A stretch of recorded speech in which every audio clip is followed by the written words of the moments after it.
Welcome to the Straight from the Source's Mouth podcast. Frank talk about sex and dating.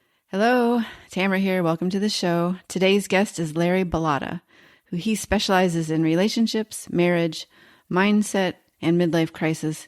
And we'll be talking about transforming loveless relationships and saving your sanity. Thanks for joining me, Larry. Thanks, Tamara. Yeah, these things, so, as we talked about, this is good for the men this time. So, it's the man's message. Yeah, for sure. Stay tuned if you're a guy. And I always think it's good to learn about the other side too. So, as a woman, yeah. So I think the biggest thing when I read about your bio was that you transformed your own marriage and you did it by yourself, meaning you didn't have to both do something about it. You kind of took the reins. So, if you want to just share about that or how you even discovered that. So picture that that when they impeached Richard Nixon, that year they impeached Richard Nixon. That's the year I married Marcia. And the year I married Marcia, I discovered that, whoa, this isn't a big, immovable rock. This is a woman that's very powerful and very determined, and she's going to get her way no matter what. And so I'm this soft-hearted man. I was raised by soft-hearted people, and she's a really big fighter. And so a very determined, a very strong woman, and she's the strongest in her family. And as the strongest woman in her family, everybody comes to her for advice. You know, I should have seen that. But in my 20s, I couldn't know things like that, right? But she's a very strong person. As a very strong person, there was no wiggle room. There was no place where she could, like, give up her ideas. And stop being this way, and stop thinking that way. And what she wanted was what she wanted, and she couldn't really communicate it. So she would yell it, she would scream it, right? And as a very strong person, she became an immovable rock that I started to realize, wow, this is not going to move. This is going to be something that I can't change. And remember, I'm programmed to stay married and miserable. She's programmed to stay married and miserable. That program is built in everything we do. And so we think about choices and freedoms and options. The program comes back and says, stay married, stay miserable. And so that's why we stayed. We stayed because the program built us that way. And so we're staying and we're fighting. And so I started to realize I had to learn about myself. Because did I know anything about myself? No, because my parents didn't teach me anything about myself. Teach me like self-awareness and understanding of yourself, and not reading self-help books or those kinds of things. I didn't know any of that, right? I think my father had the power of positive thinking when I was like 10 years old. I think that's the only self-help book I ever saw. But then I didn't know what to do with it, right? So I couldn't read it and understand it. So I find myself in this marriage with this really strong woman, and I had to start to discover what is happening to me. Why am I thinking this way? And I had to, in essence, I was writing on yellow legal pads trying to find out who I was. And so this is like, what's the year they impeached Richard Nixon? Is that 1974? Yeah, that's so it goes year after year, 74, 75, 76, right? It's a long, sloppy, messy process because she is strong and I am not. And as I'm trying to discover what I am, I go through what I call 27 years of a marriage made in hell. And why was that a marriage made in hell? Because for 27 years, I was learning. And when you're learning, you're not sharp, you're not cool, you're not doing super good things. You just are making messes and discovering things, and then, oh yeah, I'm gonna do that again, right? You're doing that kind of thing. And so that was 27 years. And so winding down to that last year, that 27th year, I think the big revelation is I finally realized I could like myself, I could love myself. And that was new for me, really new. And as I started to love myself, I could love her. And so that's why I say I had 27 years of a marriage made in hell, and the 28th year I fell in love with my wife. Why did I fall in love? Because I fell in love with myself. I started to really like myself, which is a very, very different feeling.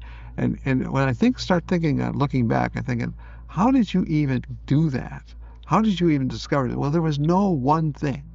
There is no one thing like, the big thing was, you can't say that because it's a long, long time.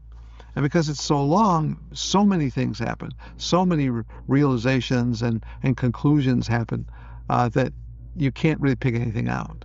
But all I know is that I felt good about myself for really the first time in my life. And when I really knew who I was, I started to treat her differently. Now, I wasn't trying to treat her differently. I just kind of naturally did. I would treat her better. I would listen to her and just I kind of could sense what she needed from me, and so I was able to do more of that. And prior to that, I couldn't do more of that because there's a little phenomena we know about called the little voice inside your head. And when the little voice inside your head is talking to you, everything's wrong, and everything's bad, and you can't know anything, you can't realize anything. Because the little voice in your head is talking to you and telling you these terrible things. So when I got to that 27th year, that's when I started to realize that this is different. This is really different. And it's different not because I made something happen. It's because I evolved into loving myself. And I evolved into loving her. And I wish I could say it happened overnight. Yeah. I wish it could, but I can't say that. But there's a lot to be said for writing to yourself. Because when you write to yourself, what happens is you write a sentence, and then you can ask yourself a question. And then you can write another sentence and ask about what that means. Right? So that was a really big thing, is learning what things meant. And when you think about meaning is a big deal in your life. When you realize what something means to you, especially if you can spell it out in words, writing forces you to do that, forces you to really say what happened and why did I do, and so you end up discovering things on the paper. And the other nice thing about the paper is it doesn't go away. It stays there, right? Whereas thinking is electric. It's just coming and going and changing all the time. And so writing is a really big thing that I've done it for years. And so when I talk to people about what really pulls you out of the stuff you're in, because when you're raised in a chaos childhood, what I call chaos kids, you have chaos in your subconscious mind. And so if we say the subconscious, it's a big vat. And the big vat is this big place where there's all kinds of thoughts that happened in your childhood. And thoughts and feelings and emotions, they're all down there. And then at the top of this, there's a little jar. That little jar is your conscious mind. And the conscious mind suddenly gets thoughts from the subconscious. And suddenly you're now aware of something, and maybe you have an urge to do something. What's that urge coming from? It's coming from the subconscious. It's coming from the subconscious to the conscious. And now you're aware of it, and now you actually want it. And why do you want it? Because that's the way you were built. That's the way you were raised. That's the messages in your childhood. And so one of the things that helped me a lot is start realizing that, we talk about negative thoughts as a bad thing. Positive thoughts are a good thing. And we talk about that in general terms, that, that's a good thing. Oh, that's a bad thing. And we make that comparison all the time. So what I started to do is start to realize that when we're talking about fear, everything under the category of fear is a bad word. It's a negative word. So if we went to the internet and we entered in Google negative words, you'd get all kinds of lists of really bad words. Anxiety, doubt, fear, hatred, right, bitterness, all the negative things that are there in the world. And I started to think about that list. I thought, there's like 1,000 words that are negative. 1,000 words. Like, I can't handle 1,000 words. And so what I did, I started to make a list of fear words that I could hand pick out, and I hand-picked 25. And so the hand-picked 25 words is the world of fear. And so when you read the world of fear as a list, it starts to feel like, wow, that feels so bad. That just like, ooh, that's terrible. And I started to realize in my early years, I was living in fear. I was living in fear not because the words were here, but because the energies of fear were here. The energies are here. So, like, let me say this in a way that is simple enough to understand. If we made the two lists side by side, they would look like this. Okay. So two lists. So the words of love, the world of fear, world of fear, world of love. And so when you have this done, what happens is you remember, these are words that you handpick that fits you. That's why nobody can give you this list, because it doesn't matter. It doesn't mean anything to you. But when you handpick these fear words and you handpick these love words, they are all relevant to you. And so when I glance back and forth, the overall impression I get is, I don't want to be here. I want to be there.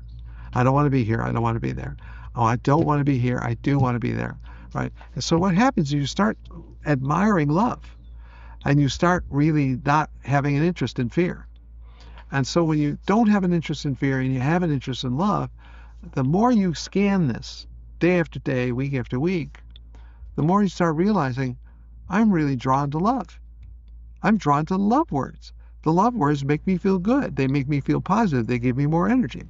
And so now I have something that is like a physical representation of energy. And so at the world of fear, at the top of the list, I have crazy. Now, why do I have crazy there? Because years ago, I used to say that word a lot. Like, oh, that's crazy. Oh, you're crazy. That's the craziest thing I ever heard. I used to say it a lot. And so people would sometimes call me out. Like, why are you always saying crazy? And so when they asked that, I like, do I say that? I didn't even know I was saying it. I didn't even know. That's what happens when you get deep into fear. You don't actually know what you're doing or why you're doing it. Yeah. So when you've got that list of fear and you've got that list of love, people don't make a list like that. They don't make these two lists, and they don't put them side by side, ever. So the lists have never been, fear and love have never been together on the same page, ever. So once you finally put fear and love on a list, and you can read them, and you can scan back and forth, you're going to start finding that your decisions in life start moving towards the energy of love. And so when I say love, I'm talking about words like positive, confidence, joy, kindness, right? These are words of love. But what are they really? They're not just a word. If you look up the word and then say synonyms, I would need the synonyms for this, you can find like 4 or 5, 6 words that are like that word. And what are those? Those are synonyms. And so if we take those synonyms and we surround the main word, what we're doing is we're saying we have an energy around that word. So there's an energy around confidence. There's an energy around kindness. There's an energy around thoughtful. There's an energy around forgiveness. That energy is the energy you're living in when you have the word. When you're feeling the word, you're feeling the energy. And now you start to think, well, what did I do before? Well, I was in fear. I was in mean. I was in never. I was in rotten. I was in scared. I was in all these terrible words that are so destructive. But what was I in? I was in the energy of those words. The energy of like a three-dimensional ball of energy. That three-dimensional ball of energy is what you're actually living in. And it does things to you. You don't even comprehend what it does to you, but it does a lot of destructive things. Well, likewise, in the love list, there's a lot of really positive energy there. And that when you're stepping into word after word after word, you step into let's call it a pool of energy. That pool of energy is like gratitude is a pool of energy.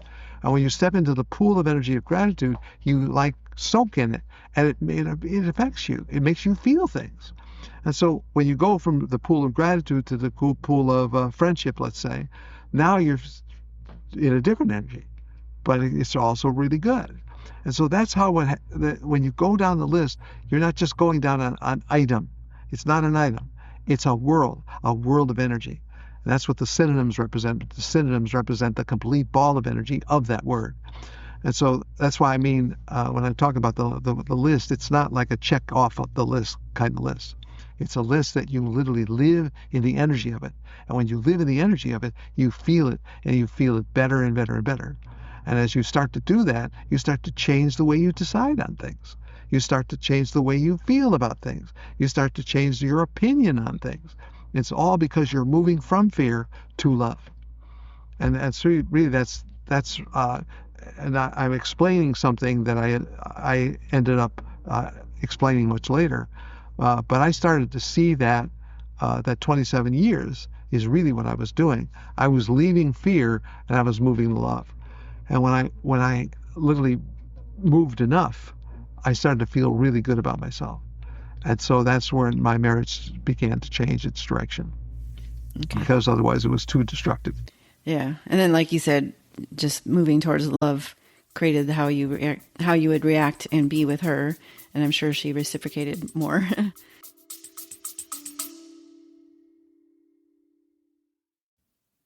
Hi, everyone. Sorry for the interruption. I just wanted to point out that there is a send us a text message at the very beginning of the description, and you can use that to send in an anonymous question or comment. So I'd really appreciate it. All right. Thanks. Well, because she feels what I feel, right? And she feels that feeling, and it feels safer, it feels lighter, it feels happier, it feels there's no need to be guarded. And so when there were more moments like that, the relationship was better. So that's how a person starts to change. It takes one. Why does it take one?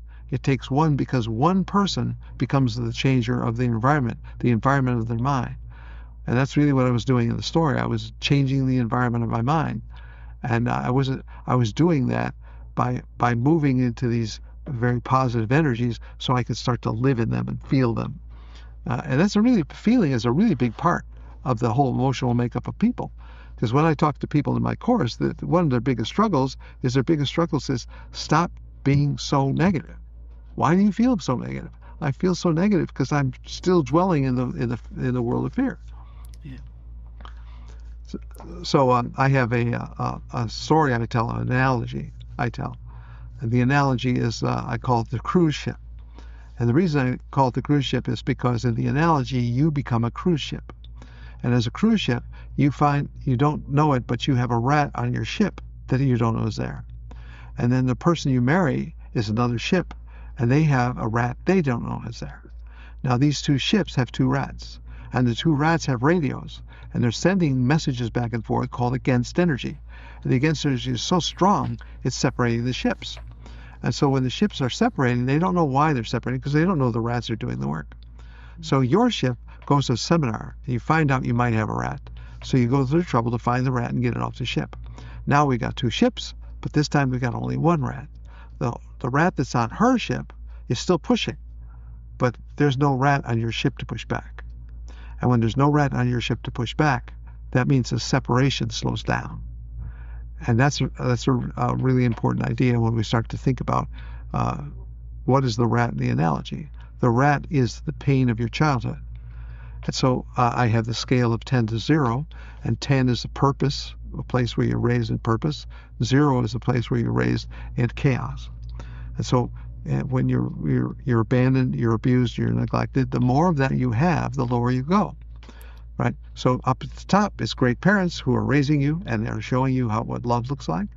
And so now you have all that in your subconscious mind, and life becomes pretty easy for you, right? Because you have good instructions, right? And so on that scale, it goes from purpose down to the middle, which is I call the twilight zone, 765. And that's where the parents don't raise you. You raise yourself because you don't know anything because they're not teaching you anything. And so when you grow up there, you got to figure everything out on your own, right? And then from 5 to 0 now becomes chaos, where abandonment, you're abandoned, you're abused, you're neglected, and all of that makes for a really troubled subconscious mind. And that's what causes marriages to be so hard.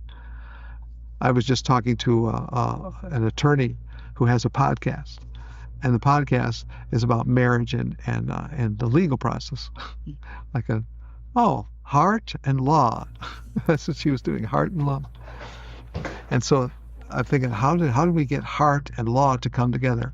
Because it doesn't even seem connected, right?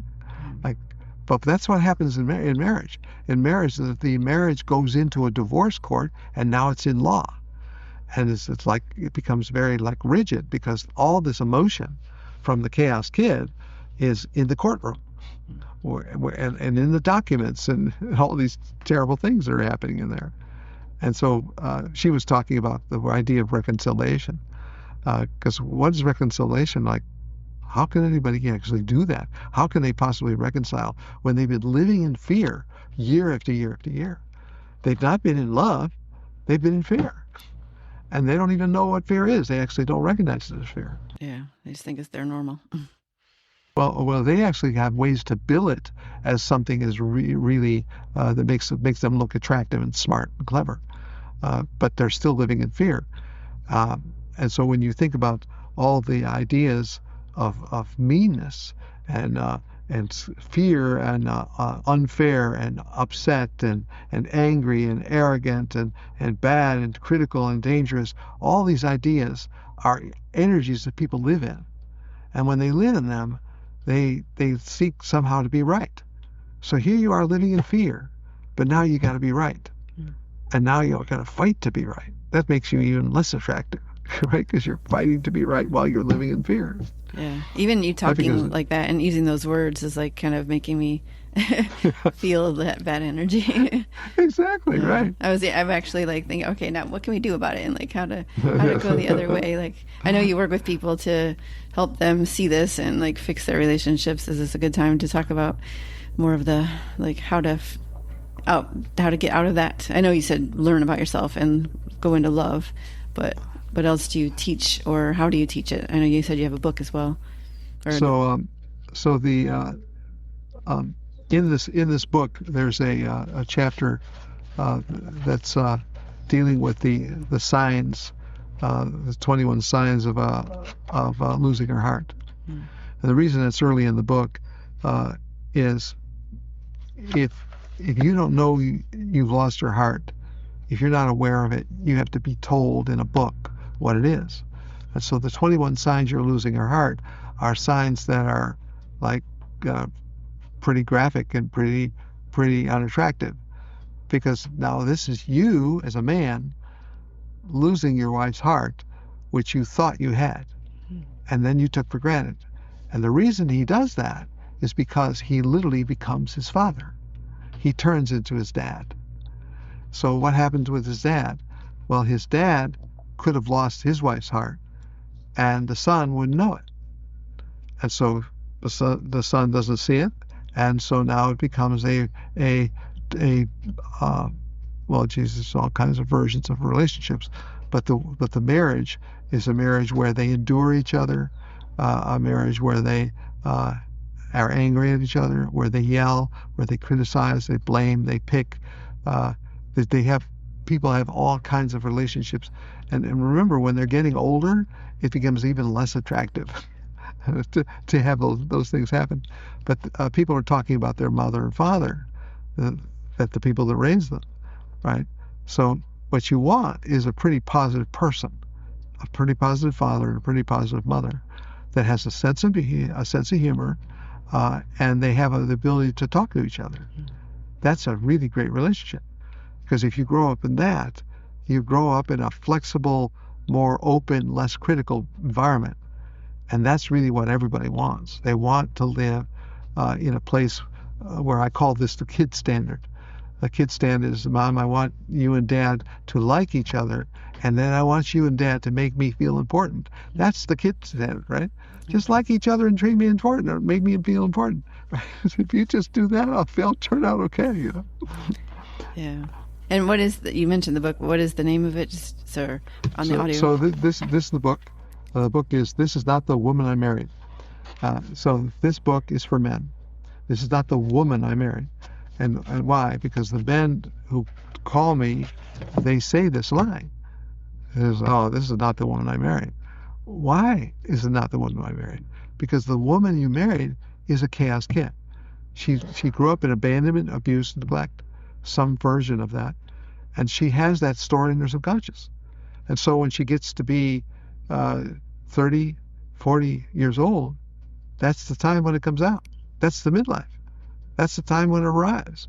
And so that midlife crisis is a crisis because what was in there in the beginning from childhood is now coming out. And what does it do? What's it do? It affects the personality. It makes the personality into what you were born into.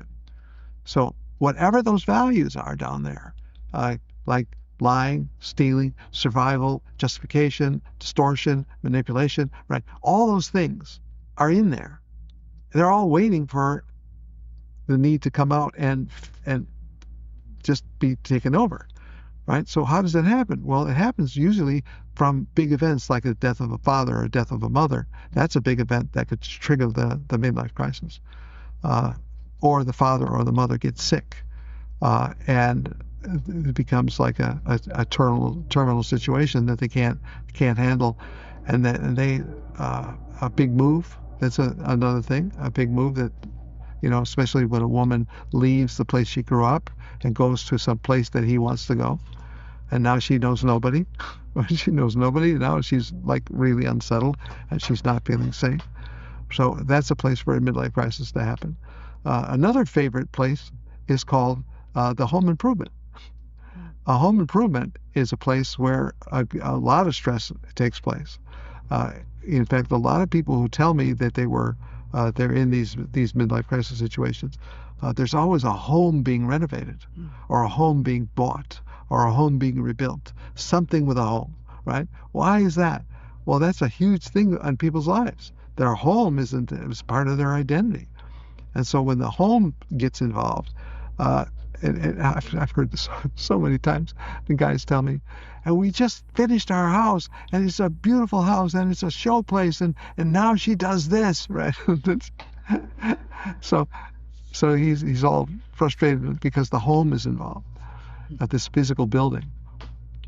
So a renovation could be a very stressful thing that could ignite the midlife crisis. But while we're on this midlife crisis idea, I think it's really important to point out what is a bucker, a B-U-C-K-E-R, a bucker. A bucker, like this, comes from the bucking bronco idea. The bucking bronco throws off the rider. And so what is a bucker? A bucker is throwing off the parents' messages, trying to throw them off. And so what happens is a bucker creates 3 steps. And the 3 steps, and by the way, they're doing this like 4, 5, 6 times a day. They're going through these 3 steps. Step number 1 is stop. I'm not doing that. Now, what happened there? Well, the subconscious came up with an idea that Dad would come up with, an idea that Mom would come up with, right? And then they said, stop, I'm not doing it. So that's the first resistance. The second one is, I'm doing this instead. I'm going to do this instead. So now they borrow a value from probably the person they married. A value they don't have. They're borrowing it, right? So they borrow a thing called consistency, or they borrow kindness, or they borrow listening, or they borrow some really good trait. And so they borrow it, and the third step is they act out the trait. So they didn't just borrow it, they borrow the idea. They act it out as if they had it. Okay, so now we're talking about who? We're talking about the people in the midlife crisis. Who are those people? They're lawyers, they're doctors, they're scientists, they're entertainers, they're athletes, they're all these people that have extremely successful lives. What are they doing though? In their private life, they're living like buckers, and they're fighting this 1, 2, 3, 1, 2, 3 over and over again. Well, you can see what they're doing. They're fighting their subconscious mind, because the subconscious mind's coming up with the ideas, and they say, stop, I'm not doing that. Then they deny it. They say, I'm doing this instead. And then they act it out. Well, those 3 steps are exhausting. They're exhausting. It's very hard to be a bucker. It's very hard to be a person who's having to go through the 3-step process. The other thing I want to point out is that every single person that I talk to, by the way, they're called stayers. The people I talk to are called stayers. And they talk about leavers. That's the person they marry. They leave the marriage. So when they talk about leavers, they say, he just snapped. He just snapped. He was so wonderful, and he just snapped. And that's how it sounds. He was so wonderful. Why? Because he's borrowing values over and over again. Values he doesn't own. What's he doing? He's literally pasting the value on top of this subconscious mess of chaos. And so what are the buckers? Their buckers are chaos kids who are literally fighting their subconscious mind. It's a hard life to live. And buckers, as a group, are not able to keep up their lives because they're fighting that mind. And because they're fighting that mind, they can't keep up the life. They can't stay married. They can't keep consistently following through because they're under that pressure. And then when the final thing comes, a death or a move or whatever the big trigger is, they're going to snap. And when they snap, a scary thing happens. This person becomes, and I see this in as I teach about midlife crisis, what the people who are staying tell me about these people who are leaving, these buckers, is that their eyes become, I don't want to say black, they don't become black, they become darker. Their eyes become somehow, to the person who knows them, become not like their eyes. Like, and they can't even describe it. They can't picture it. They say, like, the eye becomes like a diamond. No, the eye, it's not like that, right? It's just that the person who loved them sees something that they never saw in their face before, but it's in the eyes. And when the eyes go dark, they can see that there's like some kind of creature that's taken them over. And they talk about that. Wow. They talk about the monster that's taken them over. But that's the life of buckers and chaos kids. But all of that is to say, in the environment of a person who's a bucker, a chaos kid, who collapses into a midlife crisis, what does the stayer do? A stayer can decide, I can change my mind. I can change what I believe. I can change what I think. I can change what I imagine. And what you believe, what you think, and what you imagine, that's energy. And as you change energy, everything starts to change. And so that's something that you can't actually tell people that because they might hear something like this from me and think, boy, I would like to change that about what I think, what I imagine, or what I believe. But it is not easy. It's not easy because you have to have a foundation under you to really change what you think, what you imagine, what you believe. And that becomes very, very difficult if you don't have training. So that's what I'm doing every day. I'm training people and how to change what they're doing in their mind. Change their mind, change their world. Yeah, and how can people reach you, or how can they find you to work with you or learn about you and what your methods? So the programs are on youcansavethis.marriage.com.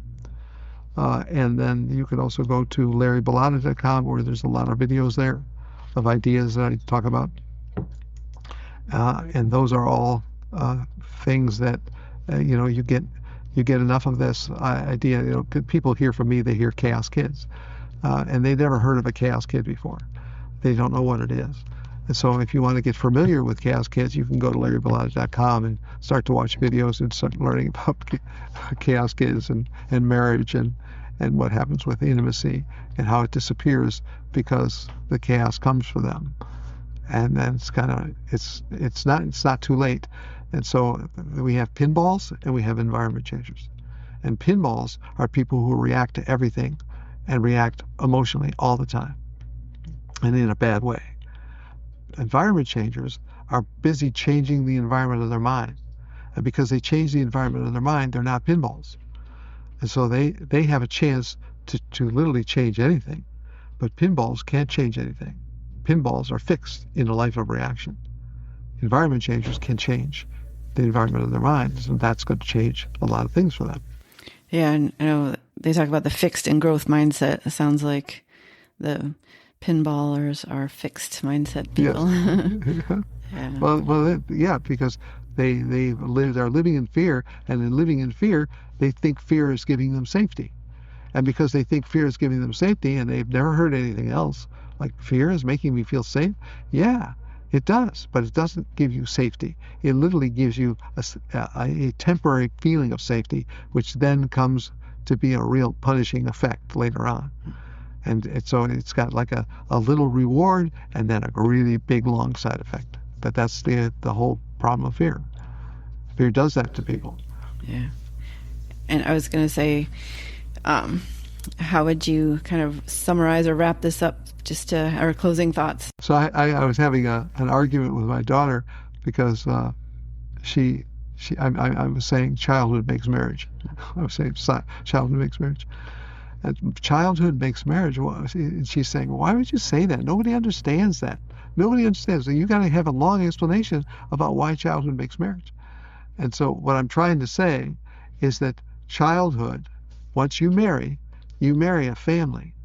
And when you marry that family, you're marrying that childhood. And you're marrying all the characters in the family. And so if there's alcohol, if there's drugs, if there's immorality, if there's all kinds of distortions of all kinds, you're going to have that in your life. And then when you have kids with your chaos kid, you're going to have that in your kid's life. And so now you're going to be, if you've got a really good morality, and the person you marry does not have a really good morality, you're literally in two separate worlds. And now you have no way to meld them until you get to that love side. Leave fear and go to love.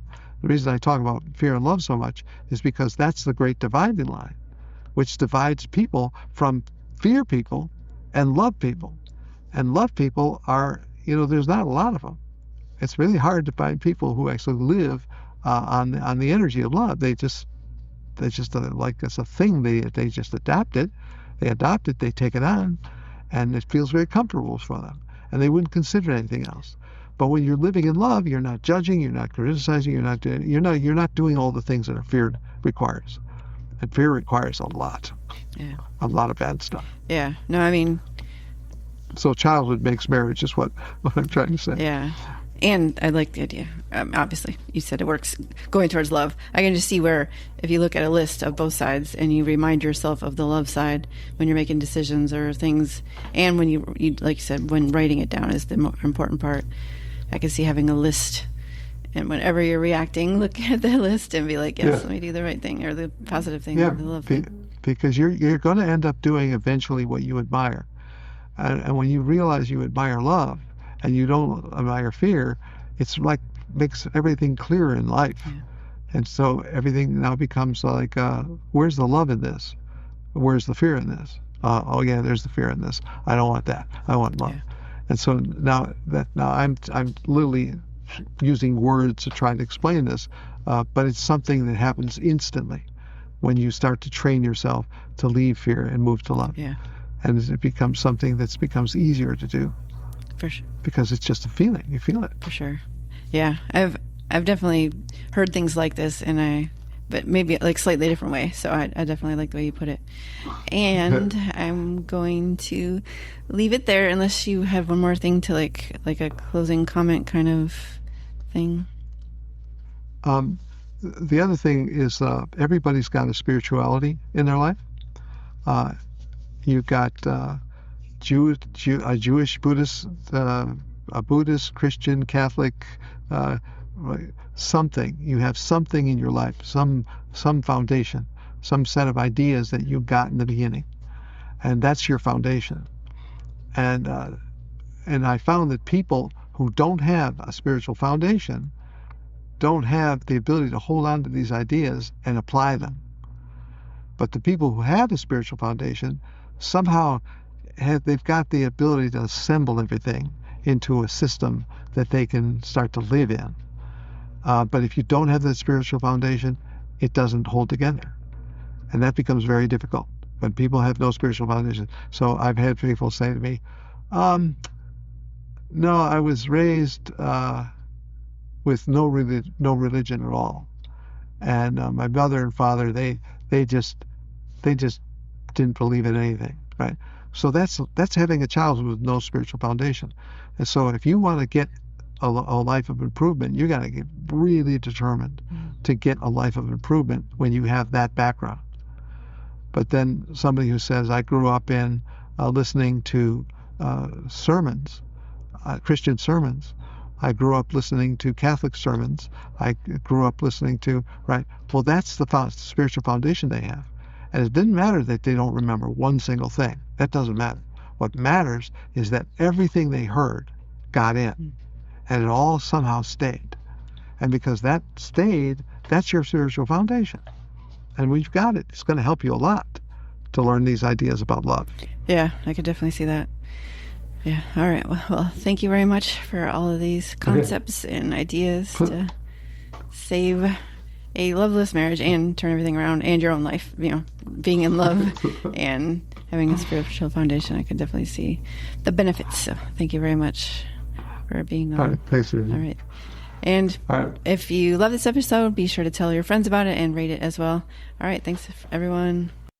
Frank Talk, sex and dating educates.